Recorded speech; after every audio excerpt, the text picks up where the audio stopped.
diciendo que el resultado electoral sea un cheque en blanco.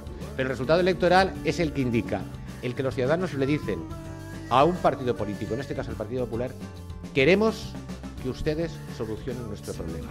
Y nuestro principal problema es el paro. Y confiamos en ustedes. Y yo os digo una cosa, no hacerlo sería de cobardes.